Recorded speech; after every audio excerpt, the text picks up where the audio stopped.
మార్కాపురం జిల్లా కొమరోలు మండలంలో పోలీస్ శాఖ ఆధునిక సాంకేతికతను వినియోగిస్తూ శాంతి భద్రతల పరిరక్షణకు ప్రత్యేక చర్యలు చేపడుతుంది.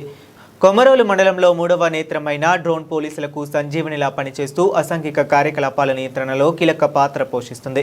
కొమరోలు సబ్ ఇన్స్పెక్టర్ జక్కుల నాగరాజు ఆధ్వర్యంలో డ్రోన్ సాయంతో మండలంలోని గ్రామాలపై నిరంతరం నిఘా కొనసాగుతుంది. ప్రతిరోజు కొన్ని గ్రామాలను ఎంపిక చేసి డ్రోన్ ద్వారా ప్రత్యేక పర్యవేక్షణ నిర్వహిస్తున్నారు. ఒక గ్రామం నుంచి డ్రోన్ను ఎగరవేసి పరిసర గ్రామాలపై నిఘా ఉంచుతూ చట్ట వ్యతిరేక కార్యకలాపాలను అరికట్టేందుకు పోలీసులు కృషి చేస్తున్నారు. పేకాట, కోడిపందాలు వంటి చట్ట వ్యతిరేక కార్యక్రమాలు జరగకుండా ముందస్తు చర్యలు తీసుకుంటూ డ్రోన్ ద్వారా నిరంతరం పర్యవేక్షణ చేస్తున్నట్లు సమాచారం. మరోవైపు కొమరోలు పట్టణంలో రాత్రి సమయాల్లో కూడా డ్రోన్ నిఘా కొనసాగిస్తూ ప్రజల భద్రతపై ప్రత్యేక దృష్టి సారిస్తున్నారు. సబ్ ఇన్స్పెక్టర్ జక్కుల నాగరాజు బాధ్యతలు చేపట్టిన తరువాత మండలంలోని దొంగతనాలు, గొడవలు తగ్గాయని, ట్రాఫిక్ నియంత్రణ కూడా సక్రమంగా నిర్వహిస్తున్నారని స్థానిక ప్రజలు చర్చించుకుంటున్నారు. పోలీసుల ఈ వినూత్న చర్యలపై ప్రజలు హర్షం వ్యక్తం చేస్తున్నారు.